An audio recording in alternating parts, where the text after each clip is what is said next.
Hey guys, it's been a while. I've been away. I wanted to take care of myself and my family.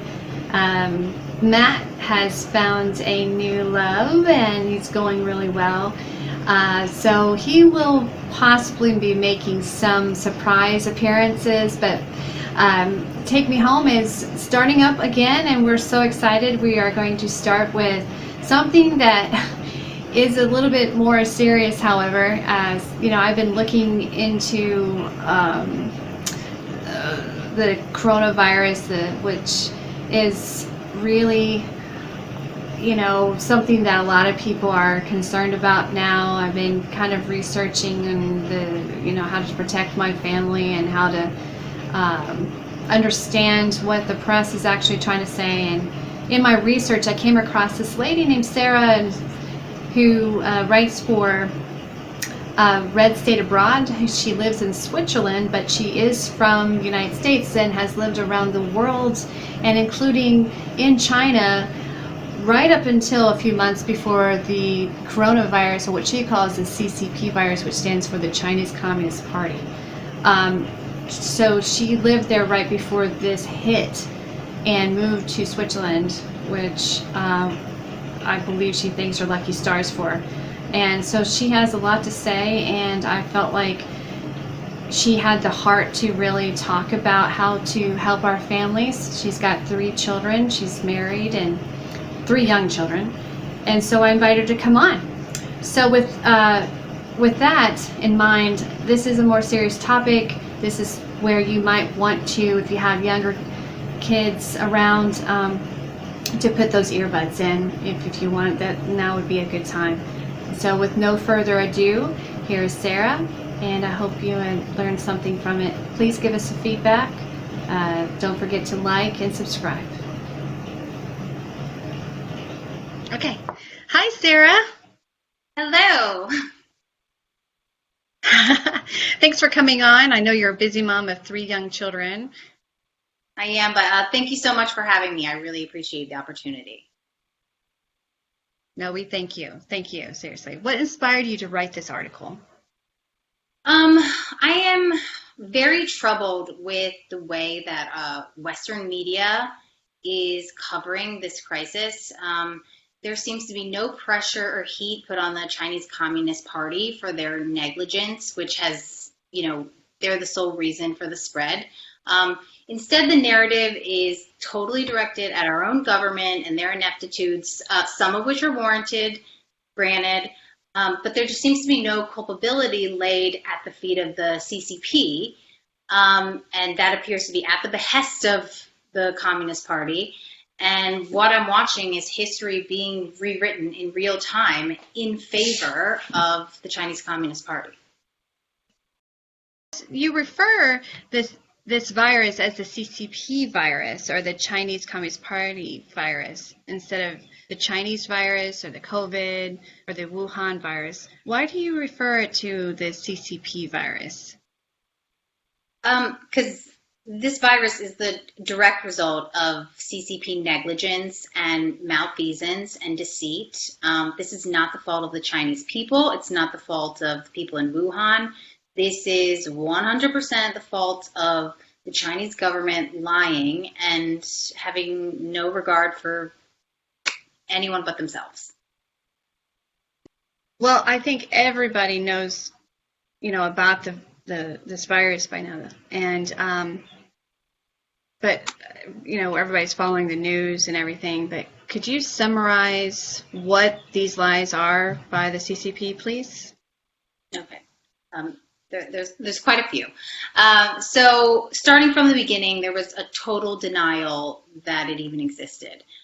In Chinese culture, it's really important to maintain public harmony. So any disruption is not well taken.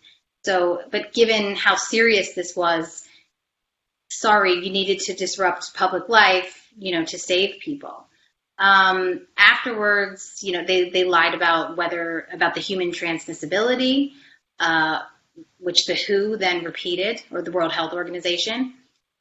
They then didn't allow medical investigators into the country, which is actually a direct violation of the health treaty. Technically, they should be lawfully punished for this, but it doesn't appear that anyone is taking any action that in that regard. They then tried to lie about the origin of it, and they still maintain this, that it was the wet market. So then they closed the wet market, scrubbed, disinfected it, which is essentially like destroying the evidence of a crime scene, because if this is where it really happened, then you would need the medical investigators to go in and take samples and figure out which animal it came from, and then they would have to talk to whoever sold the animal, where did they get the animal. It would be a huge investigation, which is now not. There's nothing you can do. Lastly, their numbers for their infection and death rates are just, it's a statistical impossibility given the demography of the country. It's just not humanly possible that they have so few cases and so few deaths. Right, living right on top of each other. They originally said 84,000 cases and 3,400 deaths, and then they later revised that number to 4,600 deaths. What do you think about those numbers sitting with me here today? In no way could that be at all accurate. In the United States, we have 866,000 cases and just under 50,000 deaths. But we're a massive country. And our hotspot is in New York City, where it is densely populated. It's nothing like China's densely populated, but it is dense there. But if I just compare this to where I'm at now in Switzerland, we have just under 30,000 cases and about 1,200 deaths. Maybe we're creeping up to 1,300. But we're a small country of only 8 million people, and we're not that densely populated. We also have the best healthcare system in Europe, and we're not living on top of each other. We all live in the sound of music. It's, and look at the amount we're supposed to have. I've been there. I've actually been there. It's one of my favorite places on the planet Earth. It's lovely there. You're very fortunate. If you think Switzerland is supposed to have a third of what China has, it's not humanly possible. Especially since China is also not a very sanitary place. It's by no means up to first world standards of cleanliness. There are some really nice, rich places, but overall, it's not uncommon to see public urination and defecation. You'll see that right when you go. I've seen it in nice areas. But then as far as the wet markets go, that's another problem. When you go into the wet markets, the meat that they're selling is not protected by the elements. Like if you go into a Western market, they'll have the glass up so that, you can't touch the meat, or if you cough or sneeze, there's nothing like that in China. You will have a full carcass that hangs from a vendor's stall. When the meat is laid out, it's really common in China for everyone to touch the meat before they buy it because they want to see how tender it is. Wow. So you have no idea how many people touched your meat by the time you get your cut.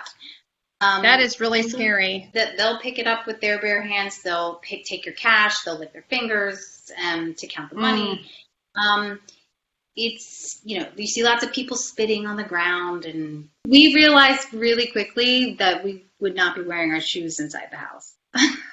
Oh, yeah.